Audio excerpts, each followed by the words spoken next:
Karibu kwenye Simulizi za Kweli, mahali unapopata taarifa za kina kuhusu matukio halisi yanayoikumba dunia.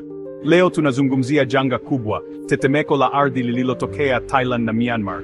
Je, umewahi kushuhudia tetemeko la ardhi? Hebu fikiria sekunde chache tu. Ardhi inatetemeka, majengo yanaanguka, na maisha yanabadilika milele. Tunachambua sababu zake, madhara, na tunajifunza jinsi ya kujiandaa kwa majanga kama haya.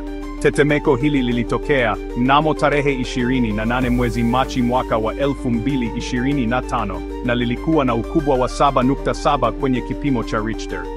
Lakini nini hasa kilisababisha hili? Sehemu hii ya dunia iko katika ukanda wa hatari, ambapo bara la India linakutana na bara la Eurasia. Msuguano huu husababisha mtikisiko mkubwa, na safari hii athari zilihisiwa hadi jiji la Bangkok.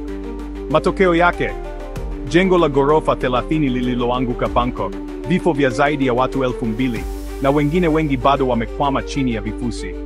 Kwa kusikitisha, video zilizonaswa zinaonyesha mawimbi makubwa yakimwagika kutoka kwenye mabwawa ya majengo marefu, jambo la kushangaza sana. Watu wamepoteza makazi na juhudi za uokoaji zinakumbwa na changamoto nyingi.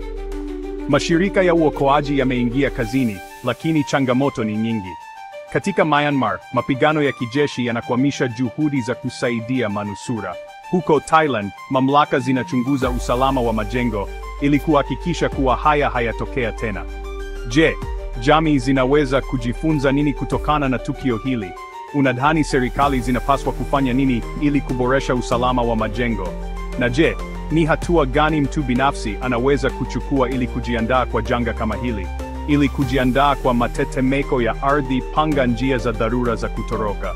Hakikisha una vifaa vya dharura nyumbani. Epuka kuishi au kufanya kazi katika majengo dhaifu yaliyojengwa bila kuzingatia viwango vya usalama. Tetemeko hili limeleta uharibifu mkubwa, lakini tunapaswa kujifunza kutokana na janga hili. Tuwaunge mkono wale walioathirika na kuhakikisha kuwa jamii zetu zina vifaa vya kutosha kukabiliana na matetemeko yajayo. Shiriki video hii ili kuongeza uelewa. Na kama bado hujasubscribe, hakikisha unabonyeza subscribe kwa habari zaidi kuhusu matukio makubwa duniani. Tukuonane kwenye video inayofuata hapa kwenye Simulizi za Kweli. Asante kwa kutazama Simulizi za Kweli. Kaa salama, jifunze na elimisha wengine. Tutaonana kwenye video inayofuata. Usisahau kulike, kushare na kusubscribe kwa taarifa zaidi.